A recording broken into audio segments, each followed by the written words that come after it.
Hello gentlemen, we're gonna go back and try and fix the parrot fade. You guys remember the parrot fade? Well, that was a fun experiment gone wrong to some degree, but we're gonna go back and do a full fade, red, orange, yellow, green, blue, and purple. I sanded out as much as I could. I probably could have sanded more, but I hate sanding, like you all know. But I've got all my colors lined up. And we're gonna start with the light colors first, get those in, and then come back with the darker colors. Also, that way I don't have to change my gloves. We're gonna start with yellow. Throw down some yellow. Again, I am using Angelus leather dyes. You guys can use the 3-ounce bottles and get a bunch of guitars done with them. You can buy in the link below. So we'll come back with some yellow.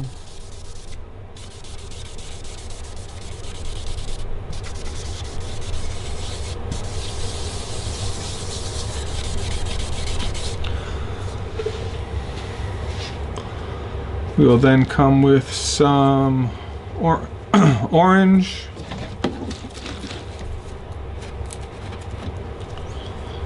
I love the look of some of this bigger flame. Kimball's got some amazing pieces and this just looks so awesome. So this is orange. Take the orange further up. And red is always really hard to sand out. Actually, let's go with green. Because I'm going to get a little blue here, I think. I'm going to have to play with that.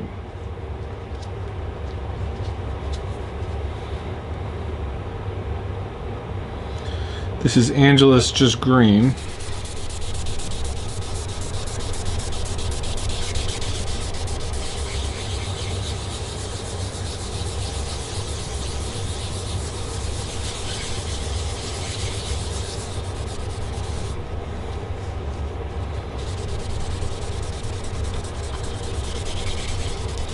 So this is the most difficult transition here, is the yellow to green. See that line right there.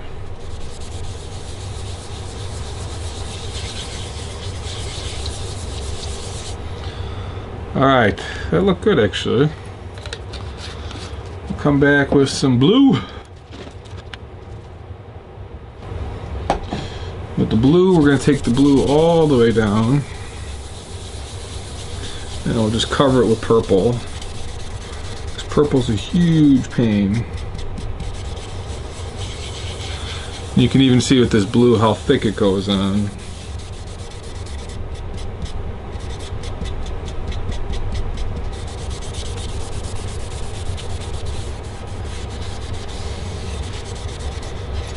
So even after I sand it, I see 2 scratches we got to clean up. It's alright.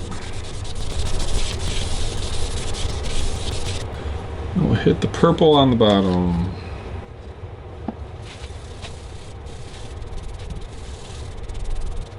I think with the blue, I'd like to move the blue up just a bit.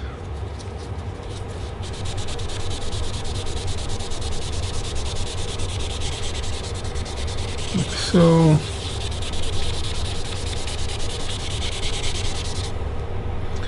Fade the green a little bit more. Gonna have to add some green. This is like, I guess, Meola PRS, right?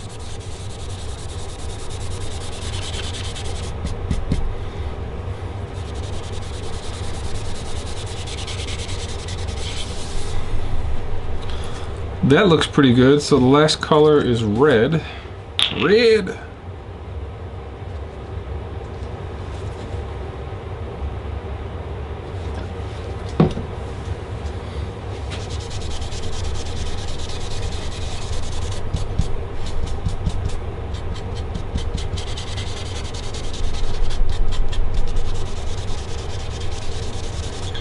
Pull this down about here.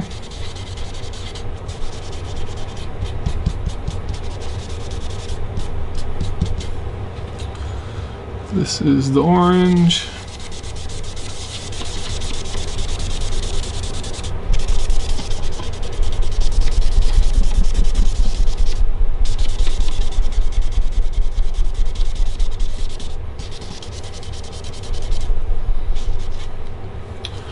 The yellow, I will have to go with another yellow rag because now that I guess I mixed it, it's got a little bit of everything everywhere. When you do these types of fades, make sure you have plenty of rags available. I'm also coloring the sides here. Trick is to not take the green into the orange.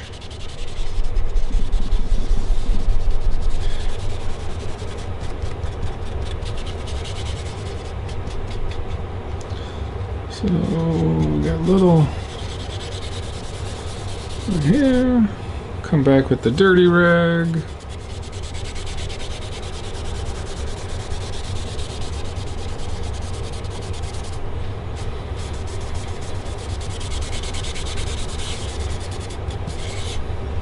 This actually looks really good. If it wasn't for that scratch, I would leave it.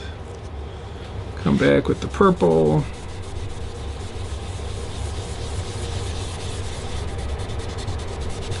No more stripe. Sides look pretty good. I don't know if I want to do the sides the same. I don't think I'll get it anywhere consistent enough, but we can try. Got that red on the bottom here. Let's see.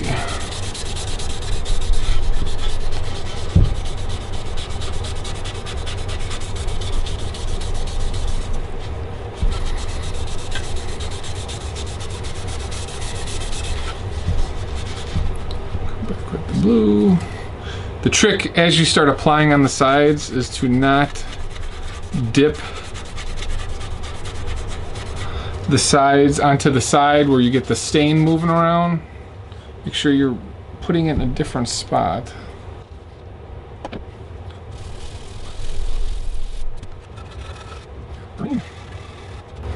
Sides I don't care as much about, to be quite honest.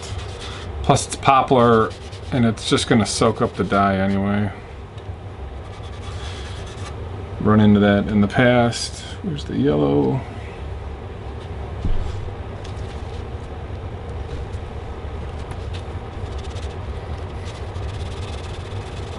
See that?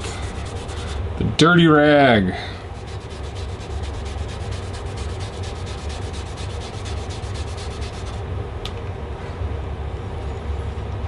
With the clean rag. So my gloves are causing a little bit of a problem.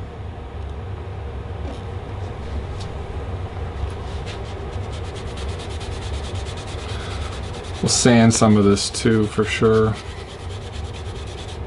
Just a little bit on the side, it'll help.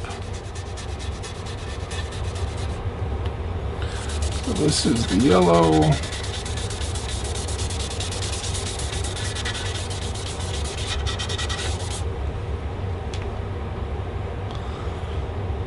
Probably should just call this the Meola fade now, right? So let's go with the orange. Running out of hands.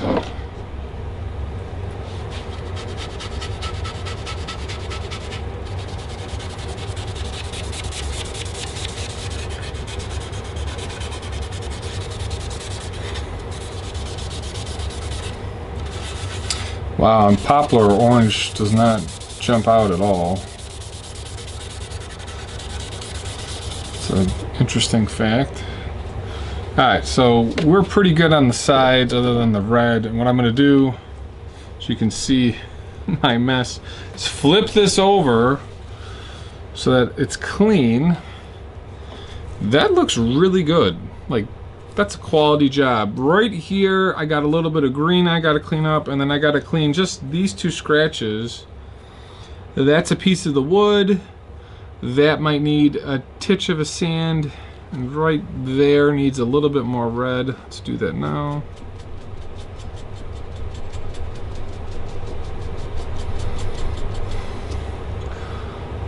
Do a little orange too. Like this edge, I don't know what that is. That edge needs to clean up. So we'll flip this, like so, and we'll put this on the back side, but speed it up for you.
Alright, so the top actually came out really nice after sanding that corner down. We're going to come back with the steel wool trick. For some reason, people don't believe that this works.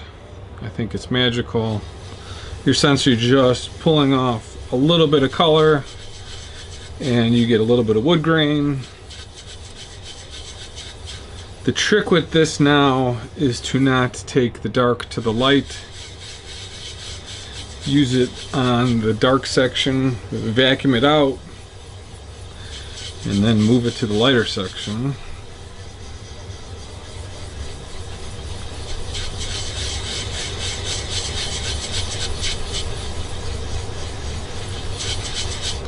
It's funny, that grain right there sort of runs out, and it doesn't look like the blue pops exactly the way I want, but it's alright. The back has a much harder line, so I have to use this a little bit more.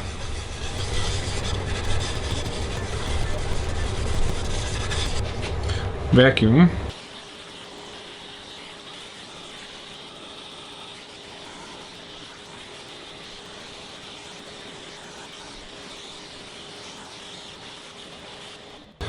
At this point, it's actually looking spectacular. Lines are a little bit harder on the back, but I'm okay with that. The sides cleaned nicely from the sanding. Let's go put some sanding sealer on it. Alright, so we did 4 coats of sanding sealer. This is one of the first coats. It goes on much lighter than the subsequent coats. You just want to get a mist coat on, lock in those colors, and then come back and apply thicker coats. So then here's the finished body with some velvet oil. This is 1 coat of velvet oil. I love the touch of this. Just really smooth and nice. I am not a huge fan of high gloss finishes. I think they are terribly destructive to some degree.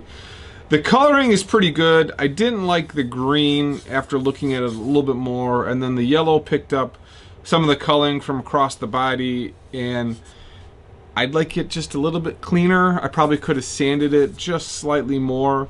But all in all, I really like the way this coloring turned out, from a complete mess of a parrot fade to a really nice gradient color with some really deep lines. And what's great about getting these one-piece tops from Kimball is that you've got no center line, and it just looks really nice. It's a really clean looking finish, and this will be off to the new owner to figure out what to do for the control cavity. But thanks for watching, guys. We will see you in the next video.